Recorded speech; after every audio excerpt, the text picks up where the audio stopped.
گلادیوس منگول ایلچی کے زیر سایہ کام کر رہا ہے، لیکن صوفیہ اپنی سیاسی حکمت عملی کے ساتھ کم سے کم نقصان کے ساتھ بازنطینی قلعوں کو محفوظ رکھنا چاہتی ہے۔ صوفیہ اور عثمان بے کے اتحاد پر مکمل تفصیل سے بات کرنے سے پہلے ہم اس موضوع پر بات کر لیتے ہیں جس موضوع نے فینس کی توجہ خوب اپنی طرف کی ہوئی ہے۔ حلیمہ خاتون کو اپنے ماں باپ کی حقیقت کا پتہ چلنا اور پھر حلیمہ کا پچھتاوا کہ وہ اپنے حقیقی والدین کو اپنا دشمن سمجھتی تھی، یہ سارے سینز کافی ایموشنل تھے۔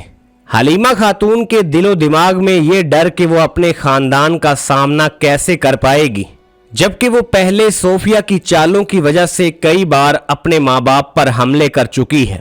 حلیمہ خاتون نے کڑوا سچ جاننے کے بعد پہاڑی سے چھلانگ لگا دی ہے۔ ایک بات تو طے ہے کہ حلیمہ خاتون کی موت نہیں دکھائی جائے گی۔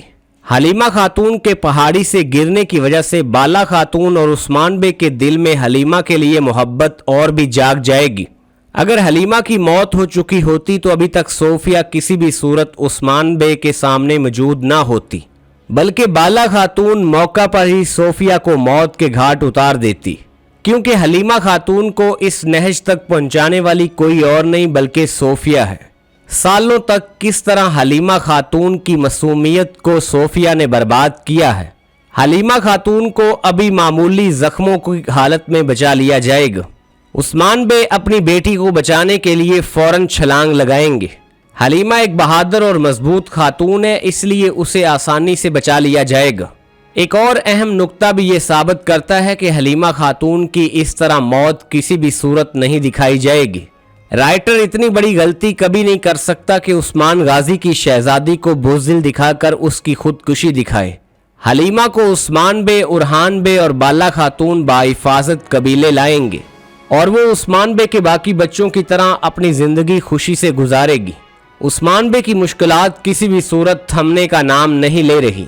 عثمان بے نے بالا خاتون سے کہا تھا کہ یہ ریاست کا درد اور ریاست کی مضبوطی کے لیے کیے گئے فیصلے مجھے اور بھی مضبوط بناتے ہیں، اور خداوند تعالیٰ سے عثمان بے ہمیشہ یہ دعا کرتے ہیں کہ اے اللہ مجھے کبھی بھی اپنے پیاروں کی آزمائش سے نہ گزارنا، کیونکہ جب بھی خاندان کا مسئلہ آتا ہے تو عثمان بے تھوڑی سی کمزوری ظاہر کرتے ہیں لیکن فوراً سے مضبوطی کے ساتھ اٹھتے نظر آتے ہیں۔